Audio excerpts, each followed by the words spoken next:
Meg, and I'm thrilled to be talking to you today. I will go over my background and then talk about what the investment landscape is like overall, dig in a little further on private equity, and then talk about what it is like to be an associate. And I have the Q&A feature open, so if you have questions, please type them in, and it'd be great to make this as interactive as possible. And so beginning with my background, so I grew up in the suburbs of Chicago. I'm living in Chicago right now with my husband and two kids and working remotely. And I went to Washington University in St. Louis for undergrad, and I knew I didn't want to be a doctor, which is what my mom was and was pushing me to do. But I didn't really know what I wanted to do. I knew I wanted to do business broadly, but I used the internships to really give me an idea of what I liked and what I didn't like. So I worked for a retail broker, I worked for a commercial bank, I worked for Motorola at one point, and I worked for an investment bank. And on the investment banking side, to me, what was the most interesting. So that's what I pursued after I graduated from college. I did the investment banking program for about 2 years and then moved on to work for an institutional investor called PPM America, which is the asset management arm of an insurance company. I did that for 6 years, including spending a year in London, and then I moved on to Northwestern, where I've been for the last 15 years. So Northwestern has an endowment of about $11 billion, and my role today focuses mostly on private investments, which is venture capital, growth capital, and private equity in the US and globally, as well as real assets, which we call natural resources and real estate, and they have a similar fund structure, which I can get into later. So with that, let me share my screen and talk a little bit about the investment landscape. Okay, so hopefully you can see that. So just to begin with, I'm sure that people have heard about investment banking, but I just wanted to go over what exactly is investment banking. So investment banks are really the middlemen. So they are positioned between the client or the company and the buy side. And they provide market advice and market checks for companies who need to raise capital. So companies need capital to grow, whether they raise money from venture capital fund for very small companies, private equity fund, or in the public market. And as the companies get more mature, they may raise debt capital as well.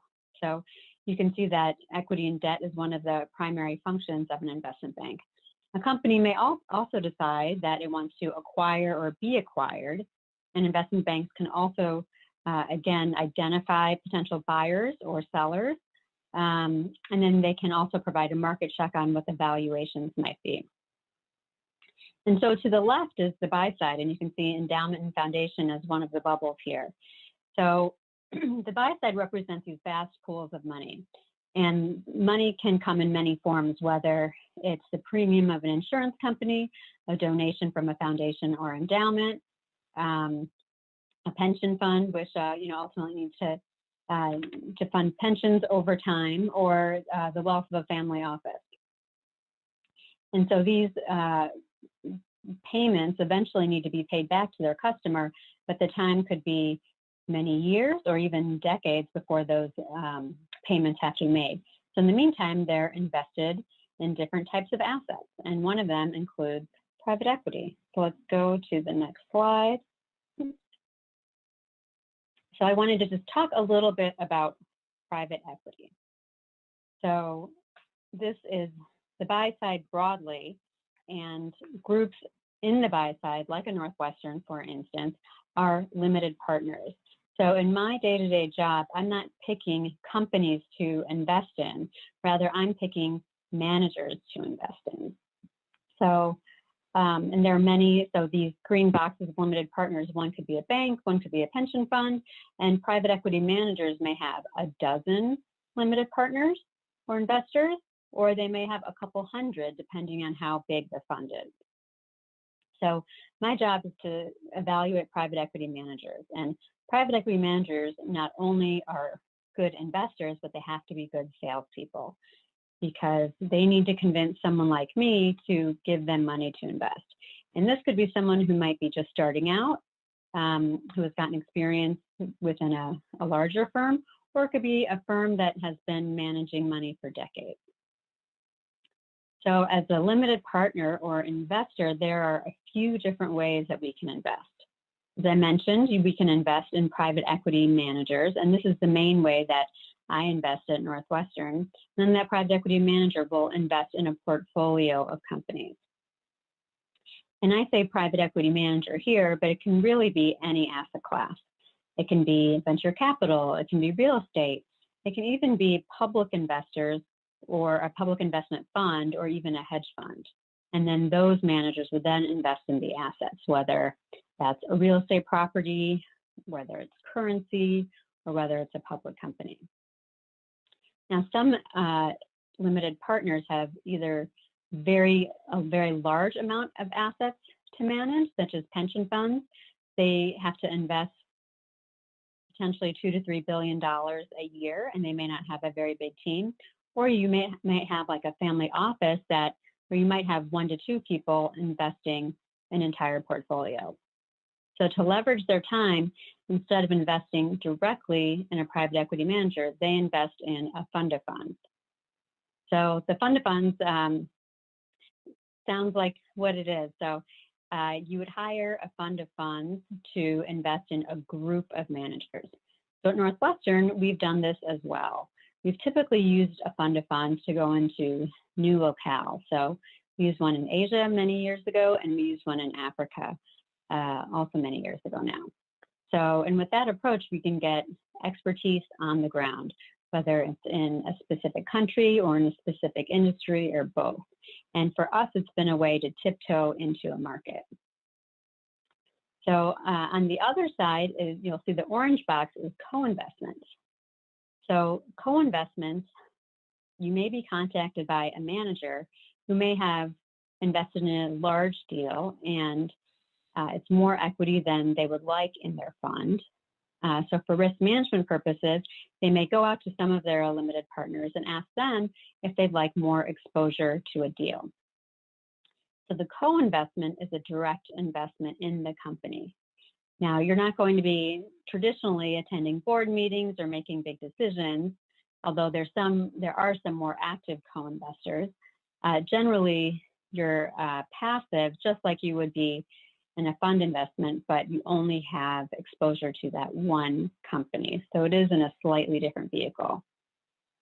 And then just to talk a little bit about the structure. So as you may know, private equity is illiquid. So when we're making a commitment, we're making really an investment for the long term. It could be, most people think that it's 10 years, but it's really 15 years, I would say, or maybe for venture capital, even 17 or 18 years. And it takes that time, the first 5 or 6 years, it takes that time for the manager to find the companies to invest in. And then the next, let's say, 3 to 5 or 7 years, it takes time for them to create value. So whether that's making the company more efficient, it could be replacing management, it could be developing new products or expanding into new markets. And then there is the exit. I would say even preparing for an exit typically takes a year or two. And this may require getting the financials in GAAP form or having preliminary conversations with the buyer, for instance. And the buyer universe can be other private equity funds, it can be other companies or a strategic acquisition, or it could be accessing the public markets or an IPO.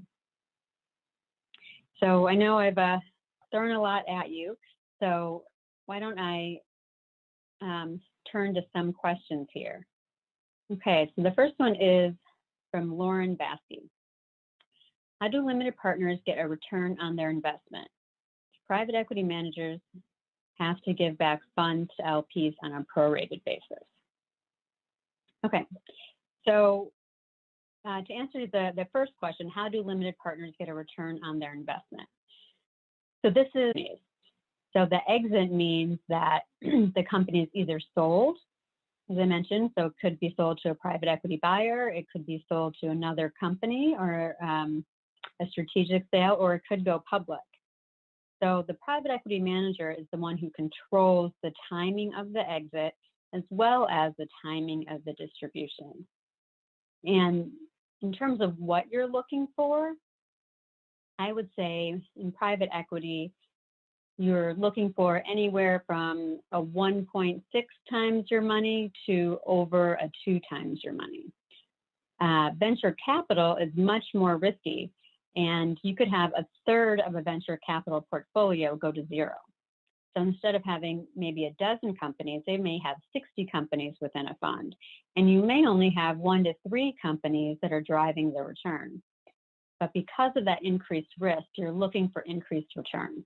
So for venture capital, you could have a fund, although extremely rare, that it could return 10 times your money, for instance. And then the question on, do managers have to give back funds to LPs on a prorated basis? Yes. So the limited partner is investing in a pooled vehicle. So let's say I commit $10 to a $100 fund, then yes, I will get 1/10 of the distributions. And the flip side, I'm also investing 1/10 of the capital. So when the private equity managers identify a company, then they are going back to the limited partner and saying, you committed $10, we are ready to invest 2 of those dollars. And so you have 5 days to send us the $2, and they'll say this to all of their limited partners. That money then goes to the private equity manager who will invest in the company. Okay, we have another question from Pooja Thacker. Do you also lend to funds or invest in debentures or other debt instruments, or mostly look for investments in equity? Okay, so I did not cover credit. So credit is another form of capital. So I've been talking mostly on the equity side, but the debt side, which is, you could call them credit funds, direct lending funds, the structure is very similar. So you have limited partners, but instead of investing, so instead of a private equity manager, you'd be investing in a credit manager. But they are investing in the debt of the company. So the biggest difference between a private equity and a credit manager would be the seniority. So if a company has debt, they need to pay that debt back first. And sometimes it's secured by assets or secured by cash flows. So that is another strategy. So because of that seniority, the returns are generally lower. So you might see returns anywhere from 6 or 7% up to maybe 10 or 11%. I would say where we are now in the credit cycle, it's probably closer to high single digits. Okay, so we have another question here from Barsha. How do you decide which PE managers to invest in, and what are some of the metrics that you look at? So this is an interesting question, and I think that this is really, really what makes you, I think, a better investor over time, because it's a lot of pattern recognition. It's not any one metric. It's really a mosaic where you're putting different pieces of research together. So one thing might be track record. So how have they invested in the past? What types of companies have they invested in? What sectors have they invested in? They have a portfolio of 10 or 20 investments.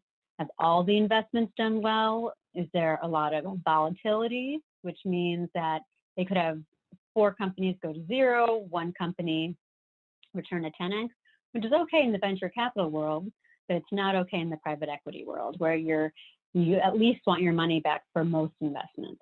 So depending on the type of strategy, volatility may be a good or a bad thing. And then I would say, so those are some of the quantitative factors. The qualitative factors would be why would companies want to sell to them? Because money at the end of the day is a commodity. And so you really need to be a good salesperson, as I said before, not only to investors like me, but also to people selling their businesses, the founders or management teams. And so they need to be able to present their case. And so what makes them differentiated? Are they sector focused? Or are they focused on minority investments, for instance? And by minority, I mean owning less than 50%. So what is it about them that really sets them apart from other investors? And sometimes it could be, do they have an operating team of partners who were in the same industry that they are seeking to partner with for a new company? So these are all things that we consider. Other things we look at is the fund size appropriate for the strategy? And success begets success, but as I mentioned, these are incredibly savvy investors, and as they become more successful, they raise larger funds. And so you have to think about, okay, this fund is 50% larger than the last time they were in the market. Will it be as successful? And so you can't only look at the historical performance or track record.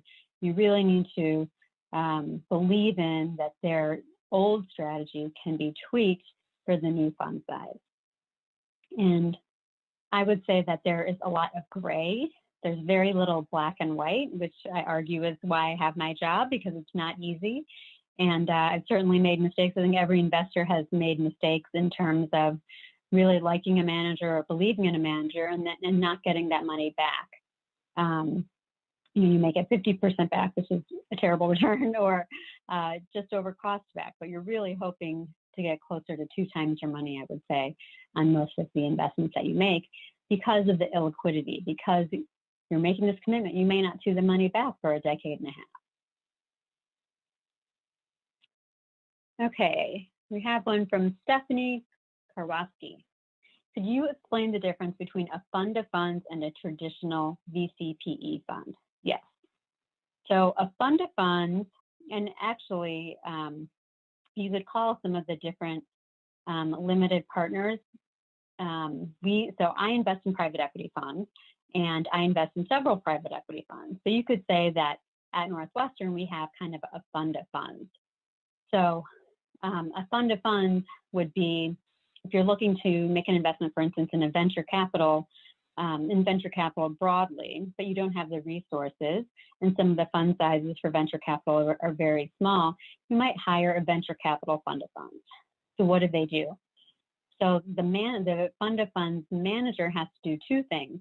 One, they need to raise money from limited partners in the purple box. And I mentioned Northwestern as a direct investor into private equity managers, but there are other endowments, foundations, family offices, pensions, who might be limited partners in fund of funds.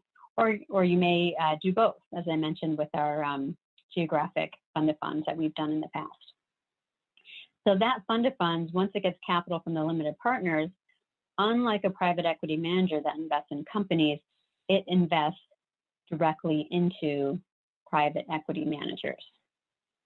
So while a private equity manager might have holdings in, let's say, a dozen companies, a fund of funds will be indirectly investing in several hundred companies, for instance. Okay, we have a question from Darain Syed. Any other differences between limited partners and co-investment in terms of returns, decision-making, and selection of managers? So I would say there are different, co-investment I think can be broad from the standpoint of, you could have someone like me who makes investments in private equity managers, and I also oversee co-investments. And because of our resources, we generally, I would say, support managers that we have high conviction in.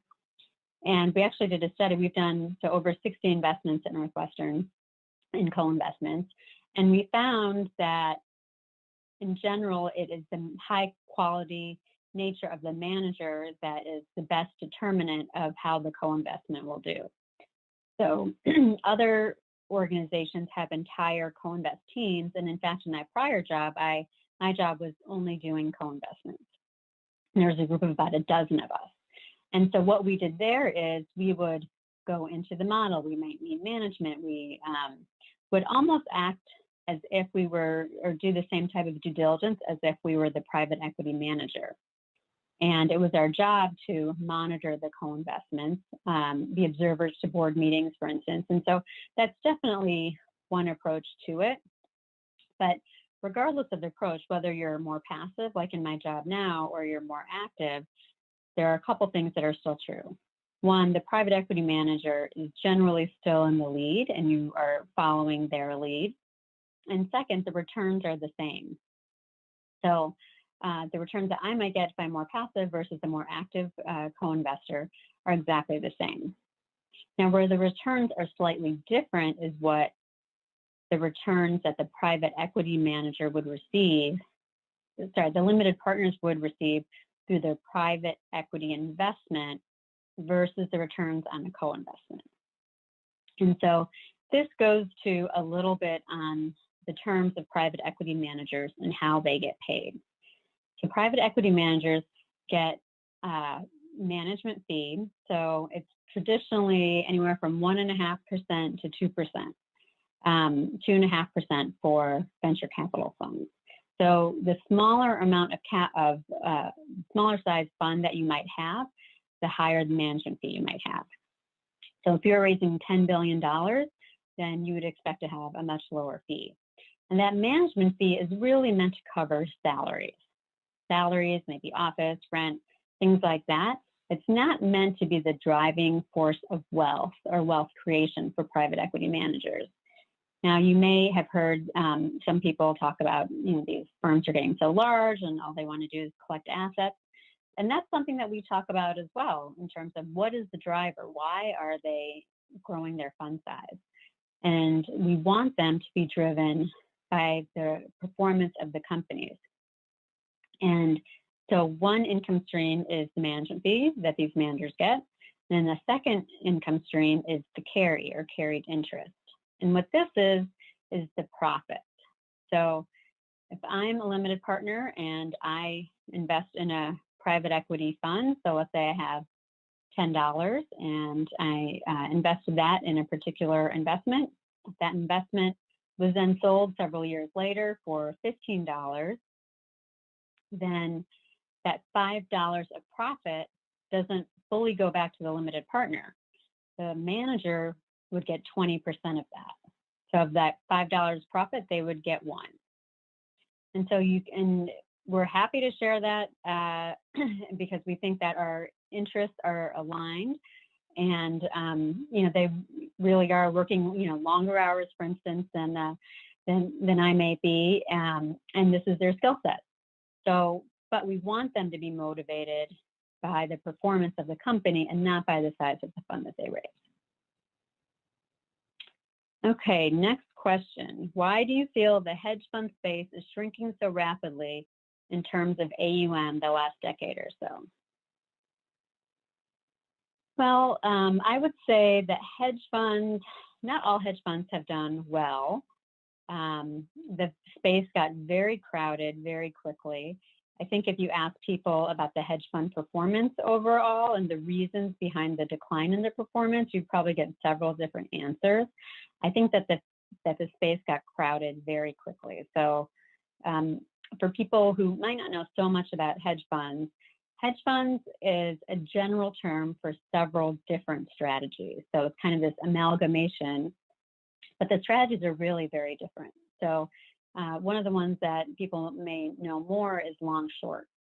So what is long short? So long short is when you go long, you're buying the stock of a company.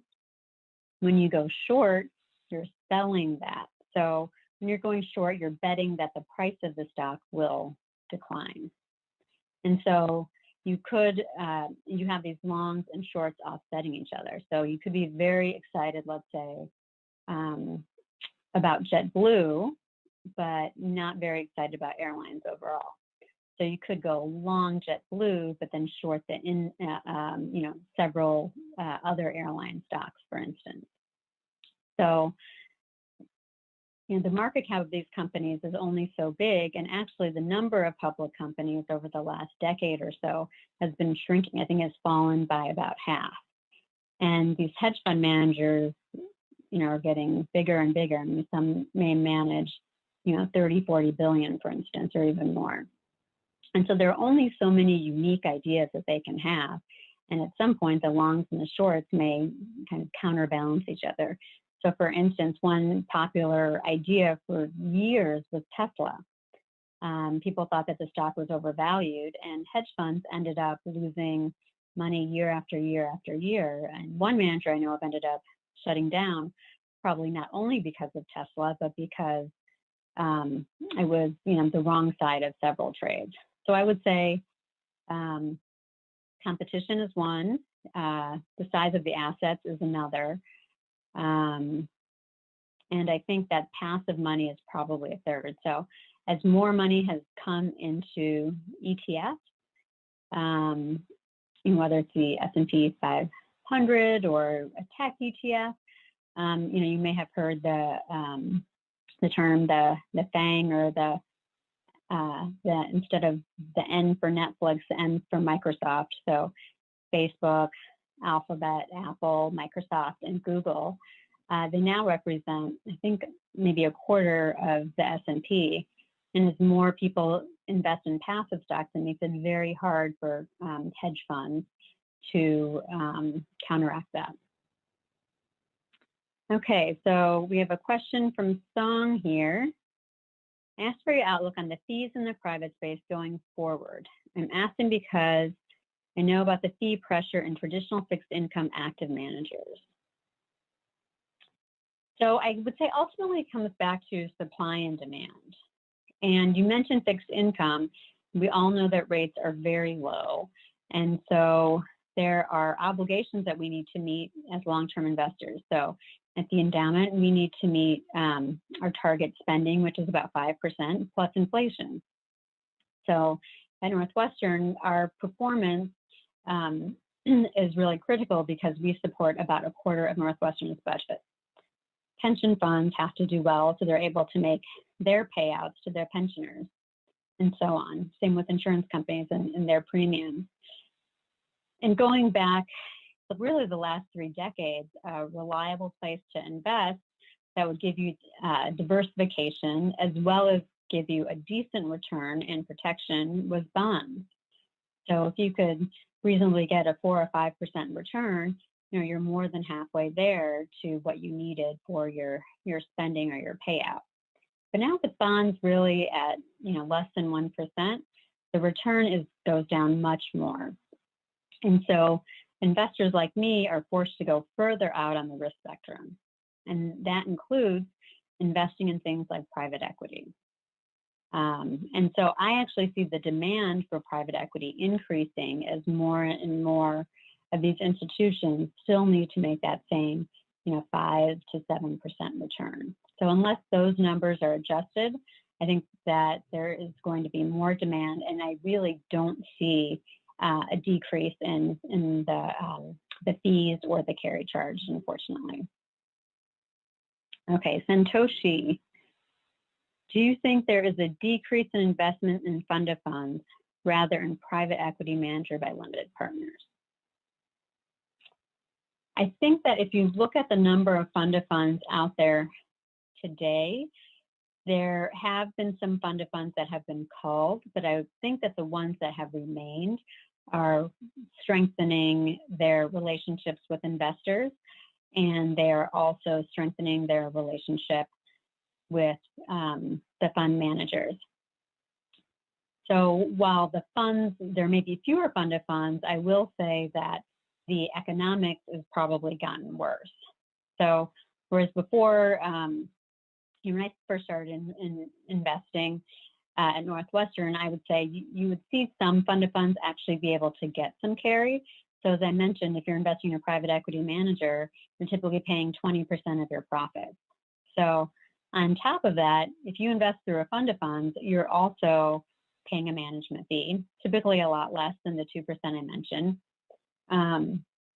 It could be less than 0.5%, for instance, and a carry. So the fund of funds today are not really able to charge a carry.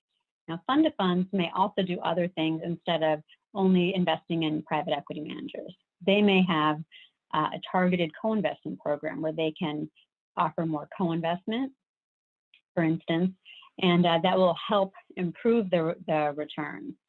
So, so the fees have gone down, and the investors and fund of funds are also looking for more flexibility as well. So fund of funds managers might have to do something called a separate account, which is which gives a limited partner a little bit more discretion or a little bit more flexibility in their investments. Okay, another question. Do you anticipate increased interest in private equity as accessing the stock market has become increasingly complex? So I would say that actually I think accessing the stock market has gotten easier from the standpoint of all of these new fintech products out there. So, you know, Betterment is one, even Charles Schwab, which has been around for a long time, and the growth of ETFs, I think that, or Fidelity and Vanguard, which are very low cost options. So I think for the average person that, you know, it's pretty easy to attain. I think that public equities is always going to be kind of a core part of a portfolio for an investor or an institution because it gives you access to higher returns than, let's say, fixed income or bonds. But it also gives you liquidity that private equity doesn't give you. So if you wanted to sell a stock, it could be as little as, you know, a couple of days if you're invested with a public equity manager, or there could be public equity managers that lock up your capital for a little bit longer because they may be investing in companies that don't trade as often, but that might be a year or two, for instance. So, which is much better than, let's say, 15 years. And if you have a responsibility to meet payments to your constituencies, you need that flexibility. Okay, how do LPs, oh, one just went away. Which is more expensive and least expensive to invest in, a private equity fund, a fund of funds, or venture capital? So it's kind of a mix, and this comes from Abby Mark. So it's kind of a mixed question because fund of funds can invest in private equity or venture capital, or actually they can invest in real estate, or, you know, they can even invest in hedge funds. So the fund of funds is sometimes also called a manager of managers. So I would say that the fund of funds is fees on top of the investment, whether that's venture capital or private equity. So I would take that aside as probably being the most expensive. But what the trade-off there is, if you're investing in a fund of funds, you are probably using the fund of funds instead of building out your team. So for instance, if you have a family office, there might only be two of you managing, let's say, $500 million.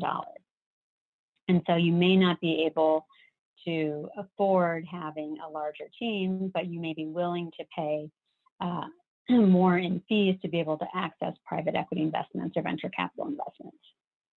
Now, within private equity and venture capital, I would say that venture capital is the most expensive, and it's a higher management fee. You traditionally are paying 2.5% versus 2% for private equity managers, and even a lower amount as the fund sizes for private equity get larger. But venture capital funds, I would say a very large venture capital fund today would probably be $3 billion. And you might invest as small as 10 million. And you're looking at investing in, so a fund of 10 million in venture capital would be investing in seed companies in the seed stage round. So the seed stage would be like the idea. And so they might not even have a product. And so the seed capital would be used to help the team develop their idea into a product, potentially find a customer. So there's a lot of risk at that stage, and really just backing people at that point. But it's a high risk and also a high return. So I mentioned earlier that venture capital could produce funds as much as a 10x return. And we've had a couple of those in our portfolio, but you're expecting, I would say, at least at 3 times your money. Whereas with private equity, 2 times your money would be a very good return.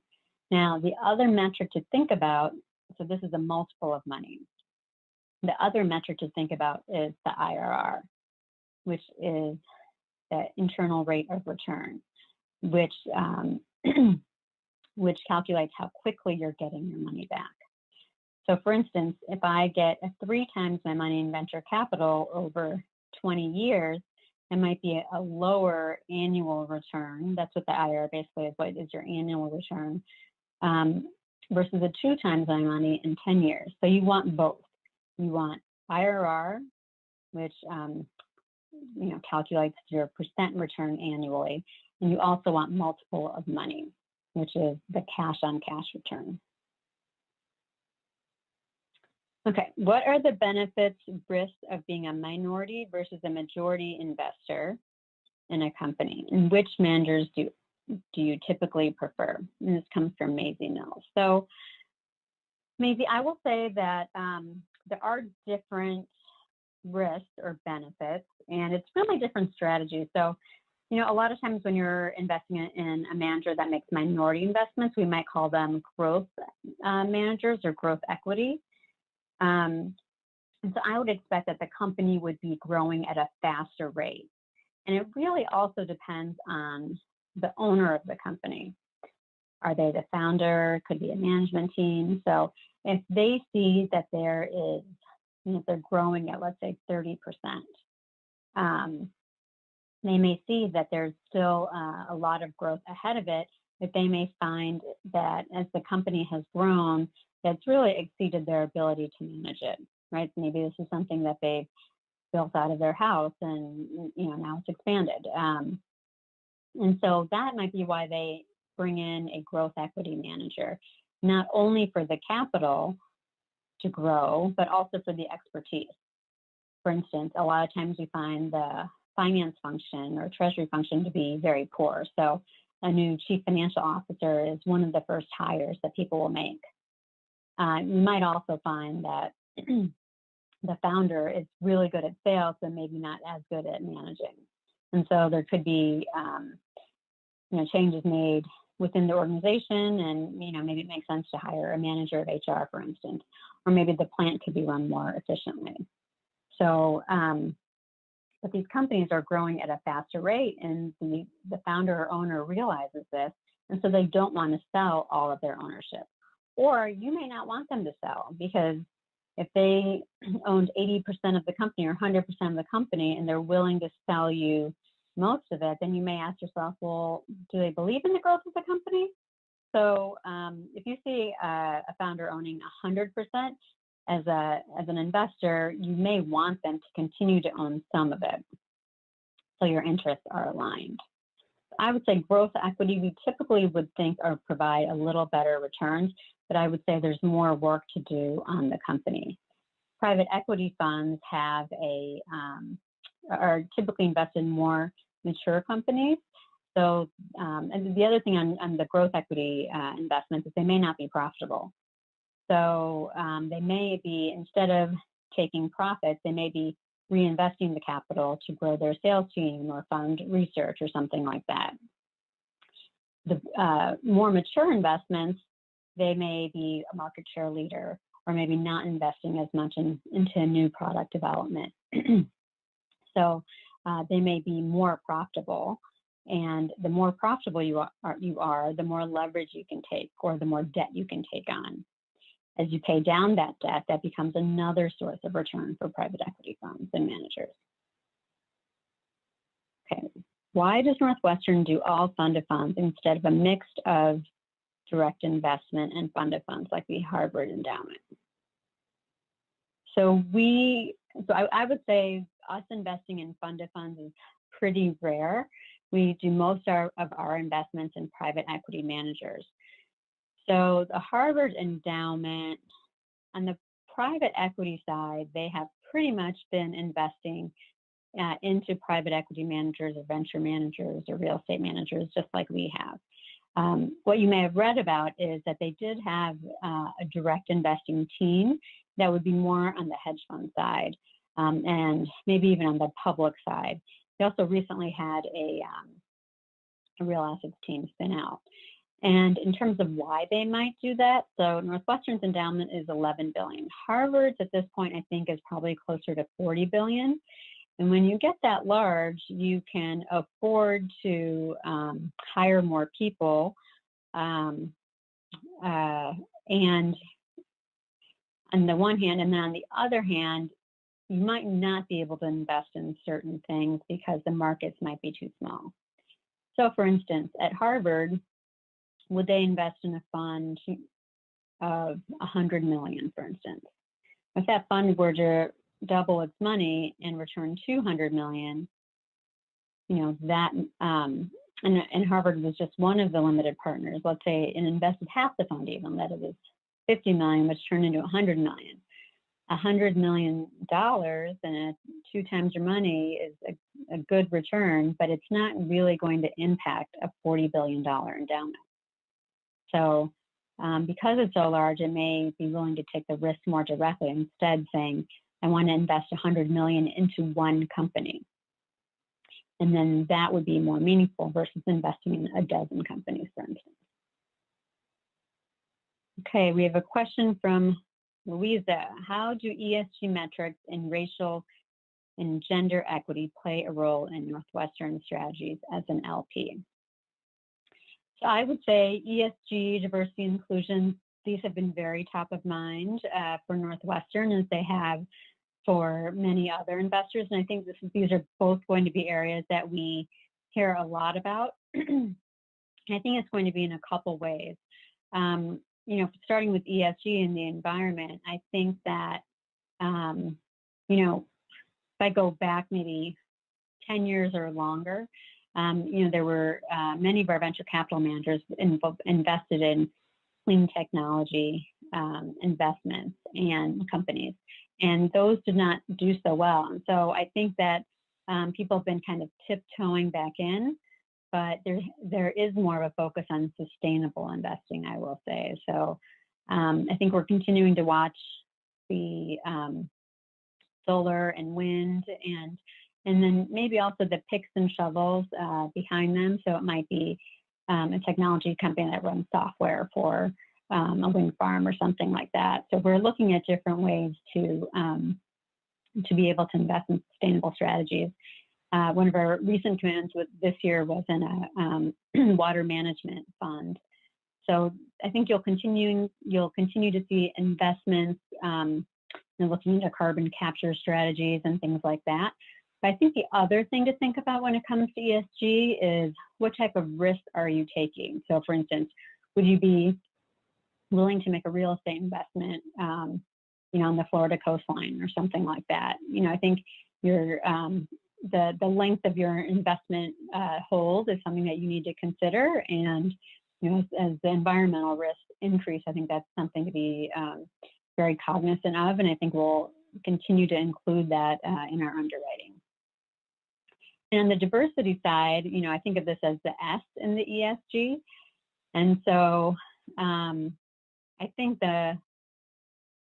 you know, we want to increase our network, so we're meeting more women and more minority-owned firms. So the number of women and minority-owned firms is, you know, probably 5 or 6% of the industry. You may have seen research that of the total assets under management, I think it represents less than 2% by dollar amount managed. So I think we're approaching this in a couple of different ways. We are trying to encourage our existing managers to hire women, to hire minorities, and we believe that they will eventually be the independent managers of the future. They need that training in-house, and I think that's something that if you're an entrepreneur or, you know, have the entrepreneurial spirit, you may still want to think about working for a large firm to get that experience. And then we're also looking at managers that are owned by women. So I think particularly in venture capital, there are a lot of these smaller funds. You could have a $10 million, $20 million, $50 million fund, and we're seeing many women and minorities come out there. So I had a conversation with someone recently. His fund is called Black Capital, and Forerunner Ventures is a very well-known fund founded by woman, Kirsten Green, for instance. So in private equity, we aren't seeing, I would say, the number of women and minority managers, but we are continuing to look. And when I think about diversity, I think the focus should be on expanding your network. So personally, I've been attending a lot of conferences that feature women or feature newer managers or feature diverse managers. And I think you just need to continue to extend your network to make sure that you're seeing all managers, not just the ones that are kind of within your network or the largest managers that have raised money for decades and that are really well known. Okay, a question from Donna. Okay, what are the advantages of investing into a fund-to-fund directly versus a private equity fund? So I would say that the advantage is really your return on time. So you might not have the staffing available to be able to pick 10 private equity managers, for instance, or 10 small buyout managers, for instance. So if you pick one fund of funds, then they're the ones who are going to be able to do that for you.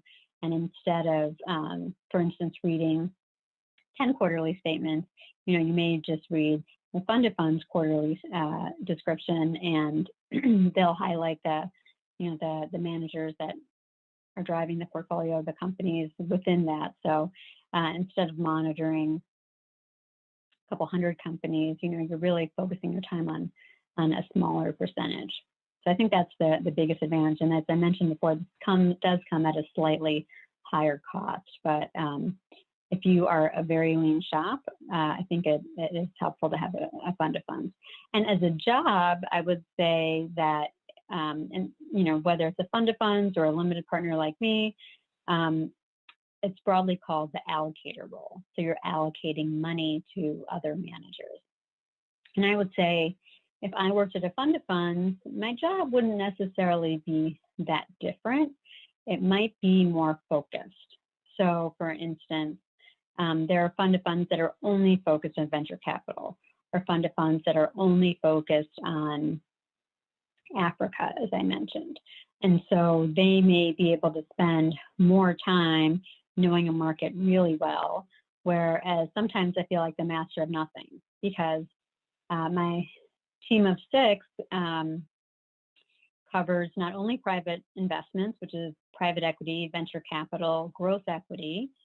We also cover real estate, and we cover energy, and we do all of this globally. So we probably have, the 6 of us probably cover maybe 80 managers, I would say. Maybe 90 managers. And so our resources are not as deep as a fund of funds. So you're really looking for the expertise that a fund of funds has. And because they get that additional management fee, they're able to hire more people. But the day-to-day role of what you might be doing as a fund of funds associate versus, let's say, an associate at Northwestern, I would say you're doing very similar things, similar analysis. If you want a broader experience across, let's say, if you want to look at venture capital in China, but you also want to look at real estate holdings in Arizona, then you might want to look for working for a limited partner directly. If you know that you really like small buyouts, then you might want to look at a fund of funds. Okay, what are the key roles of a private equity manager? And this is by IB Business. So I would say that their role is twofold. So I think that the most important thing for them is to identify companies.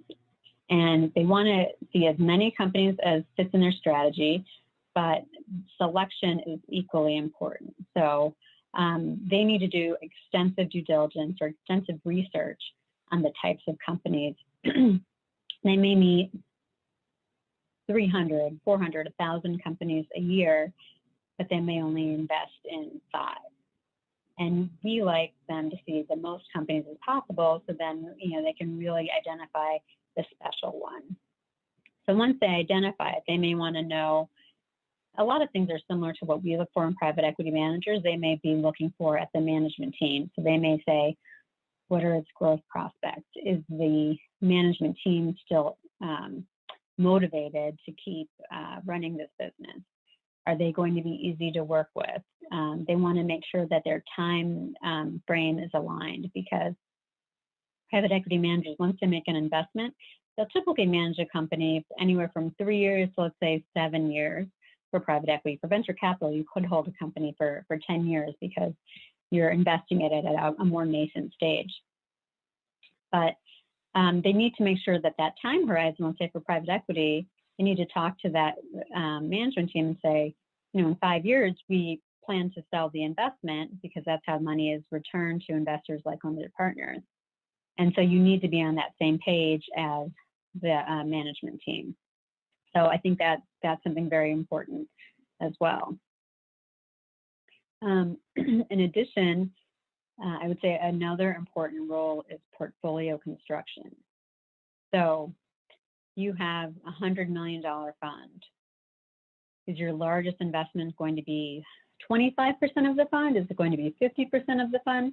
These are all really important decisions. And there are some things that through the legal documents that I can negotiate and say, I don't want your largest investment to be any more than 20% of the fund. And how do those different investments do? Are they all going to be in financial services? If it's a generalist strategy, let's say, you may want to have more of a mix. So you may be okay if they do one financial services and one consumer and one healthcare deal. And that may be, you may expect to get that exposure to the different industries. But what if they do 3 healthcare deals in a row? Is that something you're comfortable with? What does that say about the other sector? So you just want to make sure that you understand that. And so when it comes to the duties of a private equity manager, you want to source investments and convince these management teams to sell to you. As I mentioned, money is really a commodity. So what are you going to do to help them? You also want to make sure that you are the best partner for them. Maybe you've had experience in this sector before. Maybe you know of an operating partner or a board member that could help that company. Maybe you have relationships with a customer that could really change the trajectory of the company, for instance.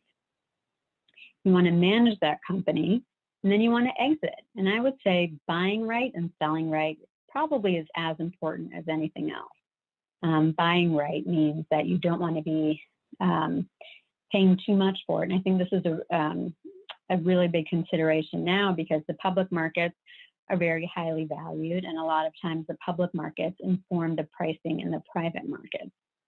And the metric that we, in private equity, that we typically look for is EBITDA, so earnings before interest, taxes, depreciation, and amortization. And that's the denominator, and the numerator would be enterprise value. So the value of the company divided by its earnings is one way to think of it. The higher that multiple is, the higher value it is. Now, years ago, I remember thinking that 10 times earnings was a very high price to pay. Now, some companies are being valued at 16 or 18 times earnings. And so you may want to look back at, okay, what have other companies in this industry been valued at over a longer time period? Because if you invest at, let's say, 18 times, and the company doesn't grow, to make your money back, you need to also exit at that same 18 times. What if we have a recession? Like I said, the private values are often influenced by the public values. What if the stock market drops like it did back in March and April? If you bought it 16 times and now may only be 12 times, if you haven't grown the company or your earnings, there's a good chance that you're not returning capital. So you want to be good buyers. You also want to be good sellers. You may say, this is a fantastic time to sell. Look at where the market is. If companies in a certain sector are trading at 18 times and historically there are 10 times and I own one of these businesses, I am going to sell and I'm going to cash out and make my profits and return money to my private investors. And then that manager would also benefit themselves from the profit sharing. Okay, Sandy Zhu has a question. What do you think about the demand for credit alternatives distressed investing might be compared to private investments? So I would say that overall, that credit has grown as an asset class over probably the last 8 or 9 years, whereas before it may have been a much smaller part of portfolios. But as interest rates have gone down investors are trying to seek other places to invest their money. And these credit strategies, because they're more senior in the capital structure, in other words, they get paid back first, is a way that people may feel more comfortable, even though you are investing in a private partnership. And let's say if these credit funds, they're making loans, right? So let's say the interest rate on the loan might be 5%. So that 5% interest payment may also be regularly distributed to the limited partners or investors in that credit fund. Whereas in private equity or venture capital, you're typically not really counting on getting interim cash flows. You typically invest at the beginning of the deal, and then once the private equity manager sells the company or takes it public is when you're taking money out. You're really not getting payments along the way like you might with credit. So it's interesting because I think we may have a slightly different view of credit than some other people, and our view has been that you're not really getting the diversification, because at the end of the day, even if you are investing in a senior security, you're still investing in the same types of companies. So it's possible that if a company does poorly, the equity investors don't get their return, but it's also possible that the debt investors don't get their return, that it's just a bad business, period. And so you might have protections legally, but that doesn't necessarily mean that if revenues fall off significantly, that you're going to get your loan repaid, for instance. And in terms of distressed investing, so distressed investing, for people who might not know, this is when you are buying companies that are not performing well. So you could do this in several different ways. You could buy the equity at a discount, you could buy the debt at a discount, and by that I mean, let's say, when you invest in a loan at par, I think of it as you're investing that the loan is valued at 100%. And for debt that trades on the public markets, it may only be, it trades daily. And so investors could say, you know what, this thing is only worth 80 cents or 80%. And there are certain investors that may buy up the debt to the point where they control it. And, effectively may own the company if there isn't any value to the equity. So back in the GFC, we had really pursued investing in distressed investments because we thought that a lot of companies would default, that their equity value would be wiped out. But what ended happening was that we made these commitments, and then companies typically have 5 years to call it down, and it ended up coming at an inopportune time for us. So I would say we're not fans of distressed investing right now. And I'm just looking at the time, and the time has gone by so quickly. So I really appreciate all the questions. This has been fun for me, and I apologize for those questions that I didn't get to, but I hope this has been helpful for you, and best of luck as you continue your career. I would love to see more women around the table in these roles. So I'm happy to help. There's a way to provide more answers at another time. So enjoy the conference, and thank you so much.